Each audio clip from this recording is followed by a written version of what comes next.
Dahan-dahan. Op. Sandali. Huwag niyo puwersahin yung sarili niyo. Baka ma-injure niyo yung likod niyo. Ganito na lang, bantayan niyo muna yan. Dadaling ko muna ito doon sa sasakyan. Ha? Opo. Okay.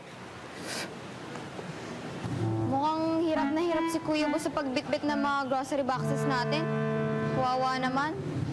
Oo nga eh. Hindi na kami mga postcard eh.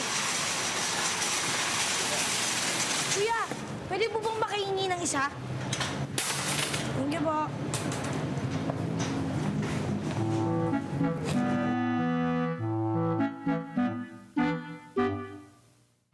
Ang bigat.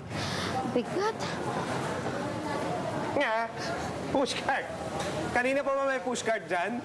Buti naman, nanakit yung balakan ko kanina doon sa grocery Teka na. Mapapadali na ngayon yung pagdadala natin ng mga kahon doon sa sasakyan natin. Talaga, napadali. Ay, teka Kuya Bo, may naalala ako. Kung napagaan ng pushcart ang pagdadala ng mga groceries natin, hindi po kaya isa itong simple machine? Kasi ang simple machine po ay mga simpleng bagay o gamit na nakapagpapadali ng trabaho. Kung ganon, simple machine din ang pushcart.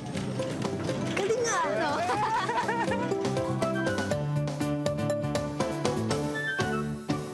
Sandali, nakalimutan kong bumili ng vitamins. Dito muna kayo, bantayan nyo yan. Sige Kailangan po. ko balikan yun. Sige po.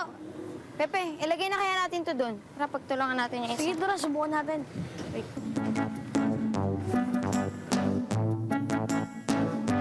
Teka, ay! Ang bigat. Paano kaya natin malalagay yan dito? Tayo na lang gumawa ng paraan. Ano kaya?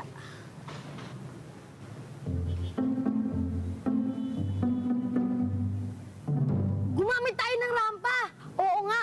Pag gumamit tayo ng rampa, mas lalong mapapadali yung gawain natin. Oo. Ito, subukan natin. Tulungan mo ako. Tulungan mo ako dun. Paano? Kulang.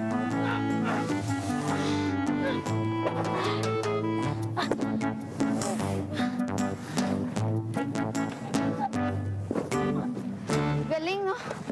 Mas napadali yung paglalagay natin ng mga boxes sa pickup. Naikarga nyo na pala yung mga kahon? Galing Eh, hindi ko naisip yun Sino nakaisip? Galing Galing Siyempre. Teka na. Sakit pa rin. Tandaan, yung lower back mo, baka madamay ka sa akin. Buti na lang po talaga gumagamit tayo ng rampa, no? Mas madali tuloy nating naibababa yung mga napamili natin mula sa pickup. Siguro, simple machine po yung rampa. Simple machine. Sigurado kang simple machine yan. Opo. Hindi naman mukhang makina yung rampa Yung simple machines naman po na napag-aralan namin, hindi naman po mukhang makina. At ito pa, Kuya Bo. Napagaan po ng rampa ang trabaho namin. Madali po namin naingat kanina ang mga mabibigat na load. Tapos ngayon naman po, mabilis po namin na ibaba ang mga mabibigat na load. Galing Hindi ko kayo mabola. Tama naman dyan. Tama, ang rampa ay isang simple machine. Correct. Ito'y isang halimbawa ng inclined plane.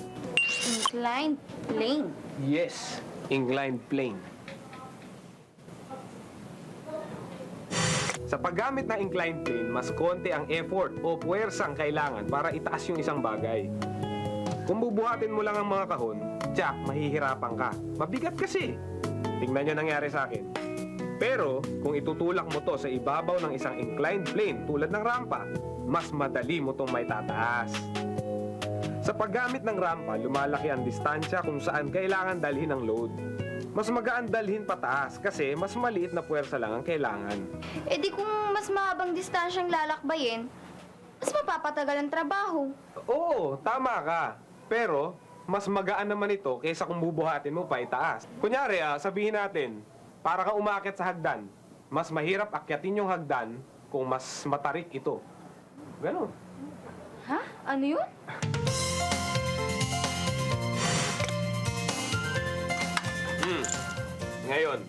ipapakita ko sa inyo. Papatunayan natin kung paano napapagaan ng inclined plane ang trabaho gamit ang spring scale. Ito yun, Skill. spring scale. Pero para mapakita ko yun, kailangan ko ng load. Yung load na pabigat. Kaya tulungan nyo naman ako maghanap ng load. Pwede po ba tong lata ng sardinas? Ang gaan Pwede yan. to? Ayan yan, pwede yan. Bigyan mo akong mga dalawa. Pero dahil hindi naman natin siya pwedeng ikabit dito sa hook, di ba? Kailangan ko ng plastic. Ikakabit natin ngayon ang hook ng spring scale dito sa ating load. Yan, pwede namin butasin. Tibay naman yan eh. Ngayon, ito gagawin natin. Mula dito sa ibabaw ng mesa, kailangan nating iangat ang load na ito papunta dito sa taas. Ako po. Ito lang siguro, hanggang dito lang siguro. Yan, hanggang dyan lang. Angat natin. Ikaw, kailangan ko ng audience participation. Mr. Audience, you're the audience. Yan, iangat mong dahan-dahan ang load papunta rito. Pero dahan-dahan kasi titingnan natin ang spring scale. Ilang guhit ang inunat ng spring scale? Basa. Apat na guhit po yung iniunat ng spring. Apat? Ang bigat. Mabigat. Dahan-dahan. Ngayon naman, gagamit na tayo ng inclined plane. Pwede to, itong libro na to. Yan. Ikaw naman ngayon, kailangan mong hilahin ang load na yan, dahan-dahan, papunta rito sa itaas. Ako po, Ikaw Basa. naman, Mr. Basa. Okay, dahan-dahan ha. Ready? Tatlong guhit po inunat niya. Tatlo. Galing, no? Bakit magaling? Kasi mas kakaunting pwersa lang po yung ginamit natin sa pagbuhat ng load gamit yung rampa. Gumaan nga po yung trabaho. Kaso nga lang, medyo may kabagalan. Oo nga. Pero ito. Paano kung aalisin ko to, papalitan ko to ng mas mahabang rampa? Sa dumaiksi yan. Hanap tayo ngayon ng pwedeng mas mahabang rampa. Magbabago kaya? Yan. Yan, sa harap mo. Pwede yan. Yan. Yan. Okay. Ikaw na nga magkabit. Hihilahin natin ang load na ito papunta sa ibabaw ng mga libro gamit ang spring scale ulit at ang mas mahabang inclined plane. Dalawa po. Dalawang guhit ang inunat niya po. Ganun po pala yun, no? Mas napapagaan talaga yung trabaho natin gamit ang inclined plane. Pero kung mas mahaba po yung inclined plane, mas umuunti yung puwersa na binibigay nyo para mabuhat yung bagay na binubuhat nyo. Kaya gumagaan po ang trabaho.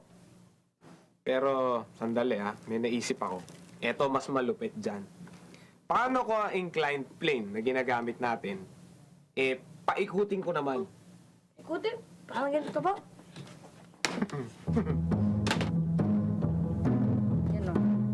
Hindi Ano ganyan. Simulan natin ang operation. Simple machine. Yan. Tuwid na tuwid. Siyempre. Nanood ako ng art jam. Ito. Inclined plane yan. Kunwari, inclined plane yan. Okay? Dito niyan, nurse. Lapis. Yun. Yan, panoorin mabuti. Yan. Uy, umiikot yung inclined plane, no? Yan. Parang spiral staircase, no? Oo, tama. Ang inclined plane, oras na paikutin natin ito ay nagiging isang panibagong simple machine na kung tawagin natin ay screw. At yung nakikita nyo na nakapaikot sa screw ay yung tinatawag nating threads. Alam ko, Kuya Bu, yung screw, yun po yung ginagamit para pagkabitin ng mga bagay gaya ng yung toy car ko.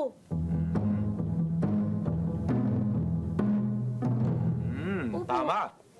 Mas mahigpit ang pagkakakabit ng mga bagay na ginagamitan ng screw. Kasi mas mahigpit ang kapit ng thread sa material. Kaya mahirap paghiwalay ng mga bagay na to. Yan. Ano-ano ba ang mga screw sa paligid natin? Isang halimbawa ng screw sa paligid natin.